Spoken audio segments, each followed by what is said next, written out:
6 और 7 मई के बीच की रात को भारतीय सेनाओं के संयुक्त प्रयास ने ऑपरेशन सिंदूर को अंजाम दिया, जिसके बाद से पाकिस्तान आक्रामक हो गया है और एक आक्रांता की तरह वो भारत के अलग-अलग हिस्सों पर आक्रमण करने का प्रयास कर रहा है। इसी क्रम में उसने भारत के सीमावर्ती राज्यों के 15 शहरों को लक्ष्य बनाते हुए 15 मिसाइलों से हमला किया, जिसको हमारे मिसाइल डिफेंस सिस्टम ने रोक दिया, नाकाम कर दिया। पिछले 3-4 दिनों से जो तनावपूर्ण स्थिति बनी हुई है, उसमें सबसे ज़्यादा अगर किसी चीज़ की चर्चा हो रही है, तो हमारे मिसाइल डिफेंस सिस्टम की हो रही है, जिसको हम S-400 के नाम से जानते हैं।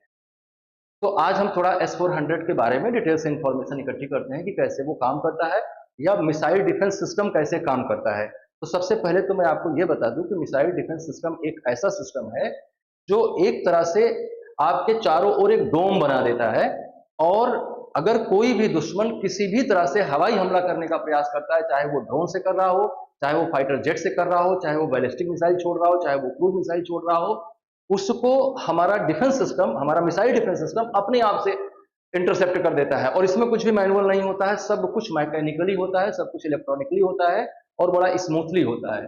तो पाकिस्तान को हमने बहुत स्मूथली उसकी औकात दिखाई। थोड़ा इस पूरे सिस्टम में जो हीरो के रूप में उभर कर सामने आया वो है S-400 ट्रम्प। जरा इसके बारे में जानकारी लेते हैं, ये क्या है। इसे रूस की एक कंपनी है अल्माज आंते, जिसने इसको निर्मित किया है, विकसित किया है, और भारत ने इसे 2018 में 5 अरब डॉलर के साथ इसके 5 यूनिट का समझौता किया। ये दुनिया में सबसे उन्नत long range surface to air missile system है, जिसे सैम मिसाइल का, जिसे सैम सिस्टम कहते हैं। Surface to air missile system है, सबसे लॉन्ग रेंज का है और सबसे डेवलप्ड है, ये सबसे एडवांस्ड है। भारत के अलावा और भी देशों को रूस ने बेचा है इसे, जिनमें चीन है, तुर्की है, सऊदी अरेबिया है और बेलारूस है। भारत में इस S-400 को हम सुदर्शन चक्र के नाम से जानते हैं, जो कि भगवान विष्णु का एक महत्वपूर्ण हथियार था। इसके बारे में थोड़ा भारत की जो भौगोलिक स्थिति है उसको ध्यान में रखते हुए, चीन और पाकिस्तान के साथ हमारे जो संबंध है उसको ध्यान में रखते हुए, हमारे डिफेंस सिस्टम का सबसे वास्तविक हीरो है। ये एक साथ 80 टारगेट को एक साथ 80 टारगेट को ये ऑब्जर्व कर सकता है और 36 को मार गिरा सकता है। एक साथ 36 टारगेट को नष्ट कर सकता है ये। भारत सरकार ने दिल्ली, पंजाब, राजस्थान, गुजरात, लद्दाख जैसे जो हमारे स्ट्रेटेजिक इंपॉर्टेंस के प्लेसेस है, वहां पर इनको तैनात कर रखा है। थोड़ा जानकारी इस संदर्भ में भी लेते हैं कि ये कैसे काम करता है, कोई भी एयर डिफेंस सिस्टम कैसे काम करता है। तो एयर डिफेंस सिस्टम दो तरह से काम करता है। एक तो वो टारगेट की बहुत प्रेसाइज इंफॉर्मेशन, बहुत चरणबद्ध सूचनाएं इकट्ठा करता है और बहुत प्रेसाइज्ड वे से इंफॉर्मेशन को लेता है और उतने ही प्रेसाइज्ड मैनर से उसको इंटरसेप्ट भी करता है, मतलब कि रास्ते में उसको मार के गिरा भी देता है उस मिसाइल को। तो मुख्य रूप से जो ये काम होता है, इसमें radar, satellite, electronic intelligence, even की ग्राउंड ऑब्जर्वेशन के लिए जो हमारी यूनिट सतह पर तैनात होती हैं, उनसे भी मिली हुई सूचनाओं को ये संश्लेषित करता है, प्रोसेस करता है। सबसे महत्वपूर्ण भूमिका होती है इसमें रडार की। रडार आप जानते हैं कि एक ऐसा उपकरण है जो रेडियो वेव्स को छोड़ता है, और वो रेडियो वेव्स जब किसी भी ऑब्जेक्ट से टकरा के उसके पास आती है तो उसकी एक इमेज बना देता है कि ये पर्टिकुलर चीज आ रही है। और ये जो S-400 में रडार सिस्टम काम कर रहा है, इसकी रेंज लगभग 400 से 600 किलोमीटर है। इतनी दूरी से ये टारगेट को ऑब्जर्व कर लेता है, और ना सिर्फ टारगेट को ऑब्जर्व करता है बल्कि उसकी लोकेशन, उसकी स्पीड, उसका एल्टीट्यूड, उसका डायरेक्शन, सब कुछ को ये ऑब्जर्व कर लेता है।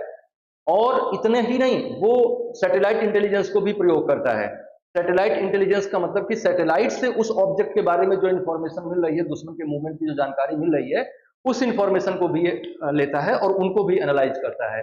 अवाक्स तकनीकी या AEW&C तकनीकी यूज करने वाले विमान भी होते हैं जो बहुत अधिक दूरी से टारगेट का पता लगा लेते हैं, दुश्मन की गतिविधि का पता लगा लेते हैं। तो अवाक्स को जो जानकारी मिल रही है उसको भी ये प्रोसेस करता है, मतलब अवाक्स से भी ये इंफॉर्मेशन लेता है। इसके अलावा इलेक्ट्रॉनिक इंटेलिजेंस का भी यूज करता है।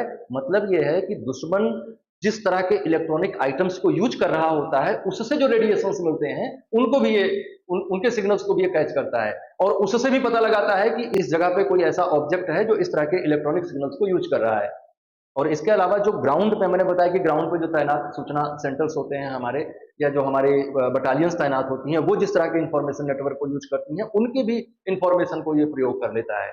और इतनी सारी जगहों से बहुत प्रेसाइज मैनर से ली गई इंफॉर्मेशन को जैसे ही इसके पास आती है उसको एनालाइज करता है और पता लगाता है कि ऑब्जेक्ट क्या है, किस स्पीड से आ रहा है, किस लोकेशन को टारगेट करेगा, सब कुछ की जानकारी ले लेता है और फिर टारगेट की पहचान करके यह information command and control system को जाती है और कमांड एंड कंट्रोल सिस्टम में 40 किलोमीटर से 400 किलोमीटर तक मार करने वाली क्षमता वाली मिसाइलें लगी हुई हैं, जिनको वो लॉन्च करता है और वो स्पीड से जाके उसको रास्ते में ही इंटरसेप्ट करके खत्म कर देती हैं।